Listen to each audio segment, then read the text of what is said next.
क्या आप class 10th में हैं और 90 प्लस का स्कोर करना चाहते हैं तो टेंशन नहीं लीजिए, बस वीडियो में अंत तक बने रहिए। आप लगातार इस चैनल से जुड़ जाइए, सब्सक्राइब कर लीजिए। आज हम लोग देखने वाले हैं निर्देशांक ज्यामिति। एक वैज्ञानिक थे जिनका नाम था रेने द कार्ते। अपने घर में बेड पर सोए हुए थे और सोते सोते उनका नजर पड़ा एक छोटी सी मक्खी पर। और जैसे ही उनका नजर मक्खी पर पड़ा तो उस सोच में पड़ गए कि भाई अगर कोई पूछेगा कि मक्खी का स्थिति क्या है तो कैसे बताया जाएगा। और फिर वहीं से जन्म होता है निर्देशांक ज्यामिति का। तो आइए समझते हैं निर्देशांक ज्यामिति को कि किसी भी तल में कोई बिंदु रहेगा तो उसका लोकेशन, उसका स्थिति कैसे बताएंगे, लोगों को कैसे बताएंगे कि यहाँ पर ये बिंदु है, इसका स्थिति ये है। तो किसी बिंदु की स्थिति को बताने के लिए निर्देशांक ज्यामिति बनाया गया। आइए समझते हैं निर्देशांक ज्यामिति को। निर्देशांक ज्यामिति किसी तल में स्थित कोई दो लंबवत रेखा ले लेते हैं। ओके, एक रेखा ये है और दूसरा रेखा ये है ना। ये जो लंबा वाला रेखा दिख रहा है, लंबा वाला, इस रेखा का नाम रख दीजिए वाई अक्ष। क्या नाम रख दीजिए? वाई अक्ष। इधर जो रेखा दिख रहा है क्षैतिज रेखा, कौन रेखा दिख रहा है? क्षैतिज रेखा, इसका नाम रख दीजिए एक्स अक्ष।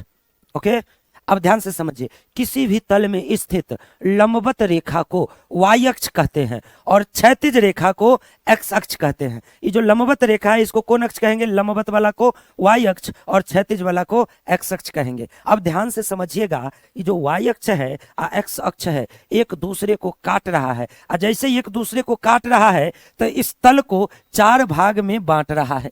इस तल को कई भाग में? 4 भाग में बांट रहा है।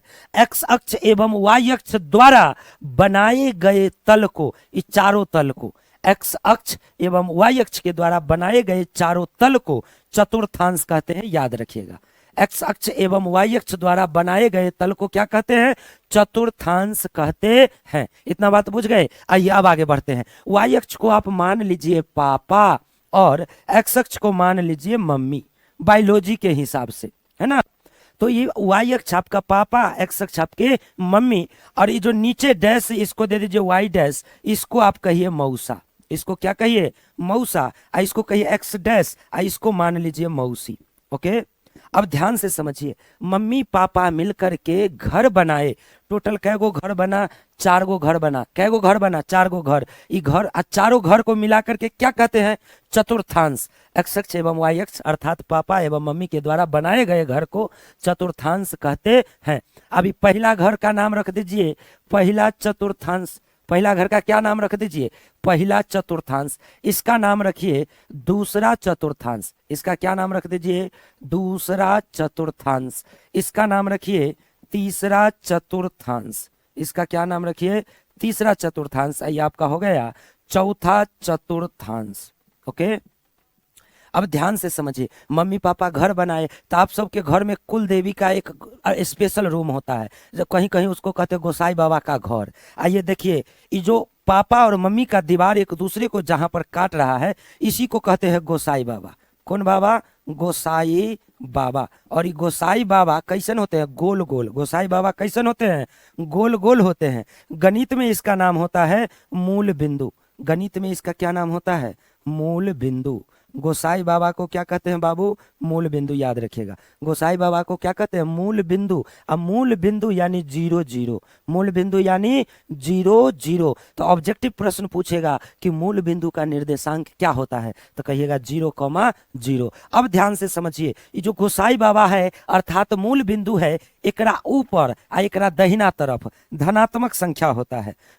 मूल बिंदु के ऊपर आ दाहिना तरफ कौन संख्या होता है? धनात्मक संख्या होता है। आइए अगला फिगर में समझते हैं। अब देखिए, ये जो मम्मी पापा मिलके 4 घर बनाए हैं और ये घर का नाम अभी अभी बताया आपको, कथी कहते? गोसाई बाबा यानी मूल बिंदु।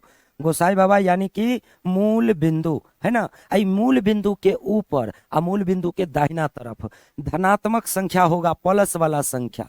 मूल बिंदु के ऊपर और मूल बिंदु के दाहिना तरफ कौन संख्या होगा बाबू? धनात्मक संख्या। ओके, धनात्मक संख्या। अब मूल बिंदु के नीचे, अब मूल बिंदु के बाईं तरफ हमेशा होगा ऋणात्मक संख्या, minus minus minus minus minus, और इधर भी होगा minus minus minus minus minus minus. समझिए ये जो लंबवत रेखा है और ये क्षैतिज रेखा है, ये संख्या रेखा है। कौन रेखा? संख्या रेखा। जहां पर मूल बिंदु से दाहिने तरफ +1 +2 +3, मूल बिंदु के ऊपर +1 +2 +3, मूल बिंदु के बाएं तरफ और मूल बिंदु के नीचे ऋणात्मक -1 -2 -3 -4, फिर नीचे भी -1 -2 -3 -4। अब ध्यान से समझिए, प्लस प्लस मजबूत दीवार, अच्छा दीवार, बेहतर दीवार। ओके, मम्मी पापा मिलके घर बनाए और ये घर का, पहला घर का क्या नाम था? पहला चतुर्थांश। अभी पहला चतुर्थांश में इधर भी प्लस इधर भी प्लस, है ना। अब मान के चलिए मम्मी पापा मिलके बेटा का शादी किए, अब बेटा है प्लस वाला तो पुतोह भी आएगी प्लस वाला।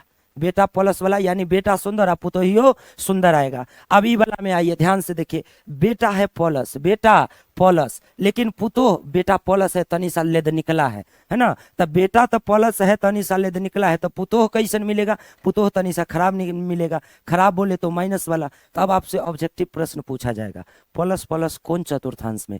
प्रथम चतुर्थांश में। अब माइनस प्लस कौन चतुर्थांश में?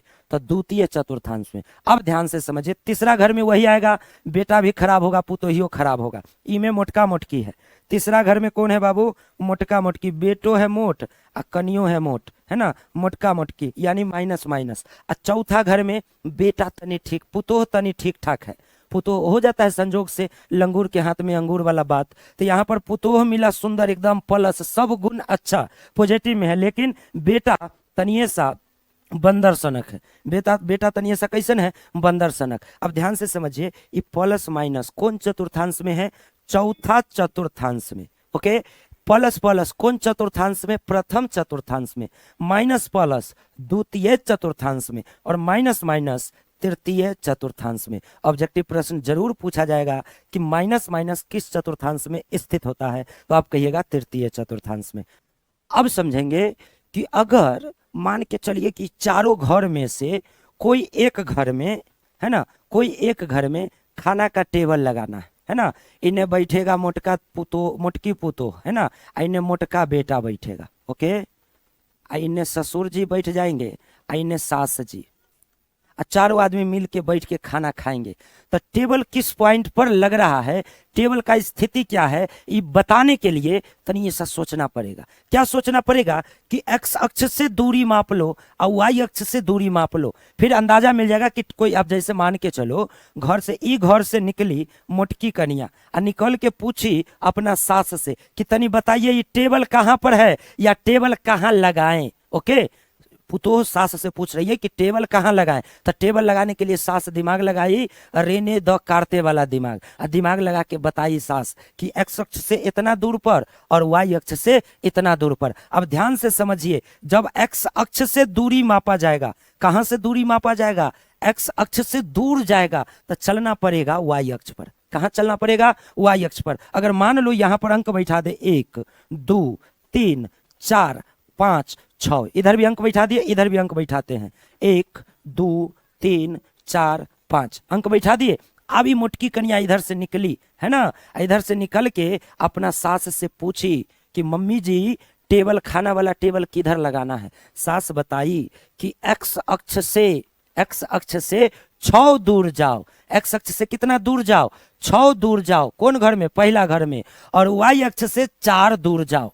ओके, मम्मी जी क्या बताइए? एक्स अक्ष से 6 दूर जाओ और वाई अक्ष से 4 दूर जाओ। तो एक्स अक्ष से 6 दूर जाएगा, 1 2 3 4 5 6 दूर चला गया। अब फिर बोला वाई अक्ष से 4 दूर जाओ, इधर जाओ, इधर वाई अक्ष से इधर 4 दूर, तो 1 2 3 4। अब यहाँ 6 गया, आई 4 दूर गया। अब यहाँ पर तनिए सा इसको साफ करते हैं, अच्छा से क्लियर होगा। सास बताई कि भाई एक्स अक्ष से दूर जाना है 6 और वाई अक्ष से दूर जाना है 4। तो ये पुतोह इधर से नाप ली, 6 गई, इधर से नाप के 4 गई, इसके ठीक सामने यहाँ पर टेबल लगा दी। यहाँ पर क्या लगा दी? टेबल। एक्स अक्ष से कितना दूर गया है? 6 दूर गया है। और वाई अक्ष से कितना दूर गया है? 4 दूर गया है। ओके, अब यहाँ पर इस टेबल का स्थिति बता दिया कि 4,6 होगा। टेबल का स्थिति क्या होगा? 4,6। अब ध्यान से समझिए, जब एक्स अक्ष से दूर जा रहे हैं, अब पहले हमेशा मम्मी, अब बाद में पापा, पहले मम्मी बाद में पापा, यानी पहले एक्स बाद में वाई, पहले एक्स बाद में वाई। तो जब आप एक्स अक्ष से दूर जा रहे हैं तो किस पर चलना पड़ रहा है, वाई अक्ष पर। और किसका, एक्स अक्ष से दूर जा रहे हैं तो किसका मान मिल रहा है, पापा का, यानी वाई का। ओके, तो एक्स अक्ष से दूर जाइएगा तो इसको कहिएगा वाई निर्देशांक। एक्स अक्ष से दूर जाकर के क्या कहिएगा, वाई निर्देशांक। और जब वाई अक्ष से दूर आना होगा, वाई अक्ष से दूर आइएगा तो इसको कहिएगा एक्स निर्देशांक। इसको क्या कहिएगा, एक्स निर्देशांक। ओके, आप अगर लिखना चाहे तो ऐसे लिख सकते हैं, एक्स अक्ष से दूरी, एक्स अक्ष से, मान लो ये एक्स अक्ष है, इससे कोई दूरी माप रहे हैं तो एक्स अक्ष से दूरी वाई निर्देशांक कहलाएगा, और वाई अक्ष से दूरी एक्स निर्देशांक कहलाएगा। ओके, यहां पर लिखे वाई अक्ष, एक्स अक्ष से दूरी वाई निर्देशांक और वाई अक्ष से दूरी एक्स निर्देशांक। अब वाई निर्देशांक का दूसर का नाम है कोटि, है ना, कोटि, कोटि पर नाम सुने होंगे, ये कोटि है। वाई निर्देशांक का दूसरा नाम क्या है, कोटि, कोठी नहीं, कोटि। और एक्स निर्देशांक का दूसरा नाम है बाबू भुज। एक्स निर्देशांक का दूसरा नाम क्या है, भुज, याद रहेगा। वाई निर्देशांक का दूसरा नाम कोटि और एक्स निर्देशांक का दूसरा नाम भुज। अब हम आपसे लगले लगले पूछ लेते हैं कि बताओ इस 4,6 में कोटि का मान कितना है। तो आप कहिएगा सर वाई निर्देशांक को कहते हैं कोटि, तो वाई का मान है 6, यानी कोटि का मान 6 है। कोटि का मान कितना है, 6 है। अब फिर हम आपसे पूछे कि में भुज बताइए, तो कहिएगा कि एक्स निर्देशांक को कहते हैं भुज, यहाँ पर एक्स का मान 4 है तो भुज का मान कितना हो जाएगा, 4। भुज का क्या मान हो जाएगा, 4। अब समझते हैं, ध्यान से खाली बोर्ड पर देखते रहिए। वाई अक्ष और एक्स अक्ष के कटान बिंदु का क्या नाम रखे, गोसाई बाबा या फिर मूल बिंदु। कोई पूछेगा गोसाई बाबा का निर्देशांक, तो गोल गोल गोसाई बाबा गोल गोल, यानी 0,0। अब ध्यान से समझिए, अगर कोई पॉइंट वाई अक्ष पर हो, मान लीजिए यहां पर कोई बिंदु है या फिर बिंदु कोई यहां पर है और इसका निर्देशांक आपसे पूछा जाए तो इस पर चलेंगे 1 2 3 4 5, तो यहाँ पर y का तो कुछ वैल्यू मिल जाएगा, लेकिन x पर तो न इन्ने जा रहे हैं न इन्ने जा रहे हैं, गोसाई बाबा के सामने सामने है, तो x का मान क्या मिलेगा, 0। अब y अक्ष पर यहाँ पर कोई बिंदु है, यहाँ पर भी कैसा मिलेगा, 0,y। और यही चीज अगर x अक्ष पर कोई बिंदु है, मान लीजिए यहाँ पर कोई बिंदु है, पूछेगा कि इसका निर्देशांक बताइए, आप क्या कहिएगा, 1 2 3 4 5 नाप लीजिएगा। और नापने के बाद यहाँ पर x का तो कुछ ना कुछ मान मिलेगा, लेकिन y में न ऊपर गया न नीचे, न ऊपर गया न नीचे गया, तो y का मान क्या होगा, 0। अब x अक्ष पर कहीं भी यहाँ पर कोई पॉइंट है, अब यहाँ पर कोई पॉइंट है, इसका निर्देशांक पूछेगा, तो यहाँ गोसाई बाबा से निकला आया, मान के चलो 1 2 3 4 5 और ये 6 माइनस में। ओके, तो x अक्ष से कितना दूर आया, 6 दूर आया। ओके, तो x का तो मान कुछ, तो y अक्ष से कितना दूर आया, -6, तो x का तो मान कुछ ना कुछ मिला, -6, लेकिन y पर न ऊपर गया न नीचे गया, तो y का मान क्या मिला, 0। तो इसीलिए x अक्ष पर किसी बिंदु का निर्देशांक x, 0 और y अक्ष पर किसी बिंदु का निर्देशांक 0, y होता है। यहीं पर ऑब्जेक्टिव प्रश्न पूछा जाता है, दिमाग में सेव रखिएगा कि y अक्ष पर भुज का मान क्या होता है, y अक्ष पर भुज का मान, तो भुज का मान हमेशा क्या होगा, 0 होगा। और यही प्रश्न को घुमा के पूछेगा कि x अक्ष पर कोटि का मान क्या होता है, x अक्ष पर कोटि का मान, तो x अक्ष पर कोटि का मान हमेशा 0 होगा, हमेशा कैसा होगा, 0 होगा। तो अगर यह वीडियो समझ में आया तो वीडियो को लाइक कीजिए, चैनल को सब्सक्राइब कीजिए, और 2027 के सपना को पूरा करना चाहते हैं तो वीडियो को शेयर कीजिए और कंटिन्यू इस वीडियो से जुड़े रहिए। गणित के एक एक डर को जड़ से खत्म कर देंगे।